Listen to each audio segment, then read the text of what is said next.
காந்தி எனும் சனாதன எதிரி. மகாத்மா காந்தி என்று சொன்னாலே அவர் ஒரு ஆன்மீகவாதி, அமைதி விரும்பி, ராமபக்தர் என்பதெல்லாம் நமக்கு நினைவிற்கு வரும். காந்தியடிகள் என்றாலே அவர் இந்து மதத்தின் அடையாளமாகவே காணப்பட்டார். தனது கூட்டங்களில் கூட இந்து மத பஜனைகளை உட்புகுத்தி உற்சாகப்படுத்தியவர் என்றுதான் நமக்கெல்லாம் தெரியும். ஆனால் அப்படிப்பட்ட இந்து மத பக்தரை இந்து மதத்தினைச் சேர்ந்தவர்களே சுட்டு கொன்றனர். இந்த முரண் ஏன் என்று உங்களுக்கும் தோன்றினால் இந்த காணொளியினை மகாத்மா காந்தியின் பிறந்த நாளில் கண்டிப்பாக பாருங்கள். காந்தி தன் வாழ்க்கையினை சுய பரிசோதனைக்காகவே அர்ப்பணித்து கொண்டவர். ஒரு நிலையில் கடவுள் இருக்கிறாரா என்கின்ற கேள்வி கூட அவர் மனதில் தோன்றியது. அப்போது தன் சந்தேகத்தை தீர்க்கும் குருவினை தேடினார். அப்போது அவருக்கு கிடைத்த குருதான் ஸ்ரீமத் ராய் சந்திரா என்பவர். ஸ்ரீமத் ராய் சந்திரா சமண மதத்தை சார்ந்தவர். அவரை காந்தியின் ஆன்மீக குரு என்றே சொல்லலாம்.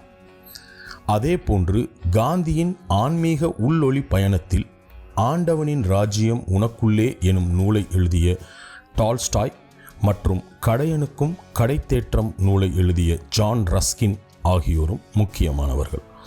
எனவே காந்தியின் ஆன்மீகம் என்பது வெற்று மதம் சார்ந்த ஒன்றாக இருக்கவில்லை.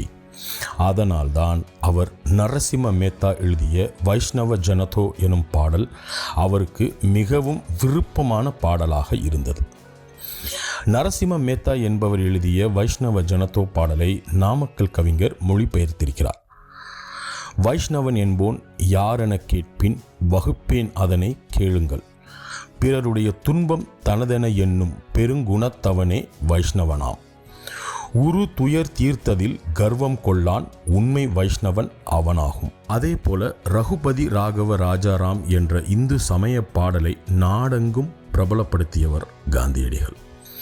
லக்ஷ்மண் ஆச்சாரியா எழுதிய இந்த பஜனை பாடலில் ஈஸ்வர் அல்லா தேரே நாம் என்று வரிகளை மாற்றி அமைத்து மத ஒற்றுமையை அதில் நிறுவ விரும்பியதுதான் காந்தியின் ஆன்மீகம். சக மனிதனை நோக்கிய கருணையே மதம் என்பது காந்தி கண்டடைந்த ஆன்மீகம். அதையே அவர் தன் வாழ்வில் கடைபிடிக்க தொடங்கினார். காந்தியின் ஆன்மீகம் என்பது வேதாந்த ஆன்மீகம் அல்ல. அது மக்களை ஒரு சமூகமாக இணைக்கும் முயற்சி. முதலில் நாட்டில் உள்ளவர்கள் சகோதர சண்டைகளை விட்டுவிட்டு ஒன்றிணைய மதம் துணையாகும் என்று காந்தி முழுமையாக நம்பினார். அதையே அவர் முன்னெடுத்தார்.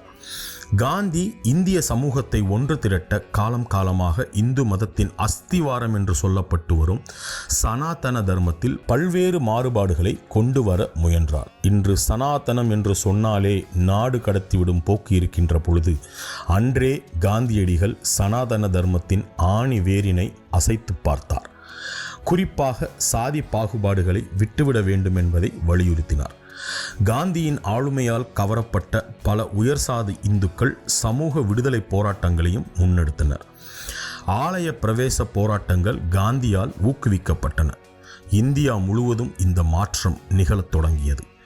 மதுரையில் வைத்தியநாத ஐயர் என்பவர் தலைமையில் ஆலய நுழைவு போராட்டம் நடந்தது என்பது சனாதன தர்மத்திற்கு எதிராக இந்துக்களையே பயன்படுத்தினார் காந்தியடிகள் என்பது நமக்கு புரியும். தாழ்த்தப்பட்ட மக்களை கோயிலுக்குள் நுழைய விடாமல் எந்த தரப்பு தடுத்ததோ அவர்களை கொண்டே காந்தி இந்த போராட்டங்களை முன்னெடுக்க செய்தார். காந்தியிடம் நீங்கள் மத துவேஷத்தை எங்குமே காண முடியாது. அவர் நம்பியது பரம்பொருள் ஒருவன் உண்டு என்பதை மட்டுமே. அதை அவர் ராம் என்று சொல்லிக் கொண்டார். அவ்வளவுதான். அவரை பொறுத்தவரை சக மனிதனே கடவுள், பசித்தவனுக்கு ரொட்டியே கடவுள் என்று சொன்னவர்தான் காந்தி. எங்கும் நிறைந்த பரம்பொருளுக்கு மதம் இருக்கிறதா என்ன என்று பதில் சொன்னவர்தான் காந்தி.